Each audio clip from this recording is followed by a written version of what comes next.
Count Regelhoff yang diam sejak pesta hari nasional tiba-tiba menyatakan perang teritorial melawan Ludwig. Ketika Kilian mampir ke kamarku untuk memberitahuku berita itu dengan ekspresi khawatir, aku merasakan hawa dingin merambat di punggungku, meskipun aku sudah menduganya.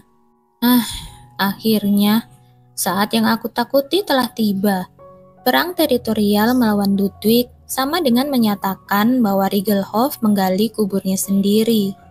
Bagaimana mungkin seorang Count yang hanya punya uang berpikir untuk mendeklarasikan perang teritorial melawan Duke yang dipuji sebagai pahlawan perang?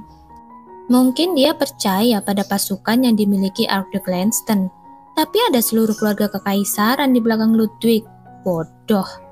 Tentu saja, ketika terjadi perang wilayah antar bangsawan, keluarga kekaisaran harus tetap netral. Namun saat kamu menelusuri seluruh sejarah, kamu tidak akan menemukan keluarga kekaisaran yang tetap netral sepenuhnya. Selain itu, bahkan tanpa bantuan keluarga kekaisaran, pasukan Ludwig bukanlah lelucon.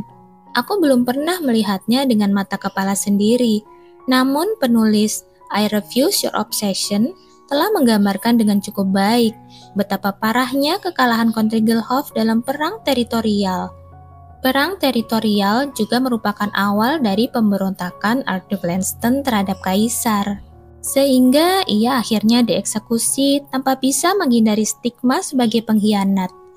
Apa alasannya?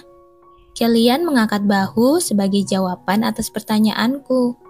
Mereka mengatakan kami telah menekan mereka untuk menurunkan harga biji besi. Apakah kalian melakukannya?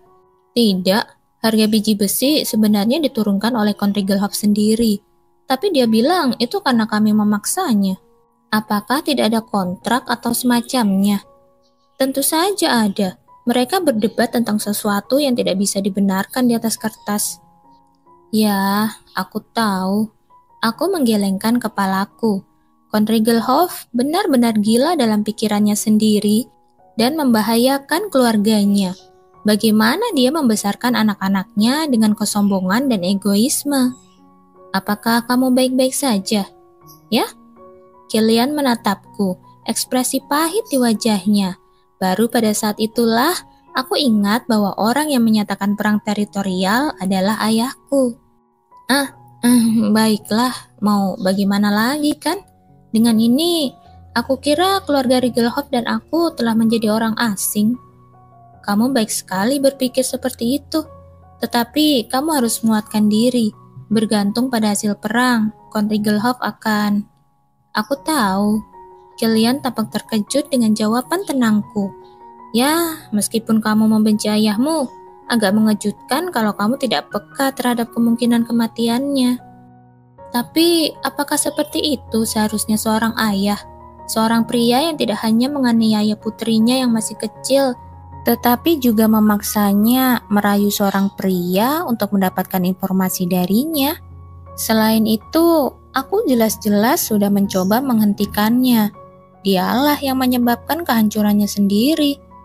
Ayahku telah melakukan pengkhianatan, bukan? Mungkin. Ayahku terlalu serakah.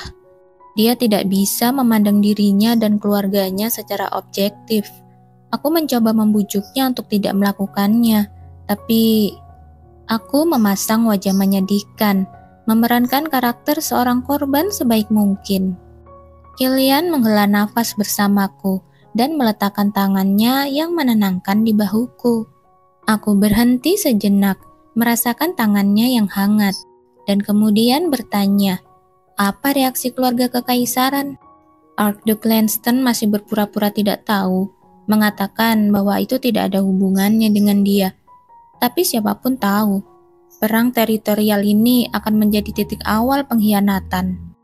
Archduke Lanston adalah seorang pengecut.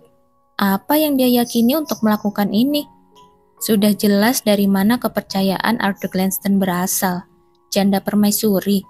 Karena dia percaya bahwa kaisar saat ini bukanlah putra kaisar sebelumnya. Omong kosong, Kuil sudah mengenali darah murninya 27 tahun yang lalu. Itulah sebabnya dia bisa naik tahta. Janda permaisuri percaya bahwa pengakuan kuil pada saat itu juga karena tekanan dari kaisar sebelumnya. Lalu, mengapa dia baru mengatakan ini sekarang, 30 tahun setelah Yang Mulia Kaisar dinobatkan? Ini adalah hal yang tidak sopan untuk dikatakan, tapi mental janda permaisuri tampaknya tidak stabil. Dia sudah berusia 98 tahun. Janda permaisuri telah hidup begitu lama.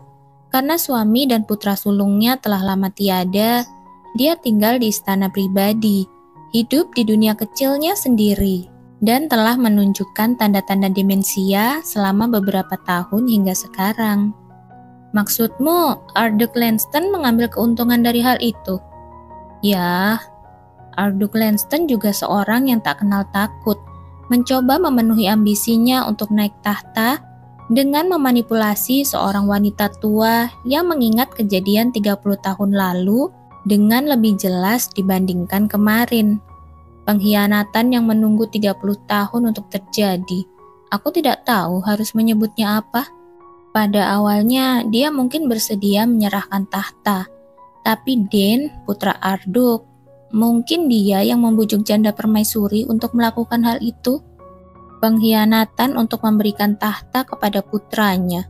Setidaknya dia lebih baik dari pria itu, Von Rigelhoff.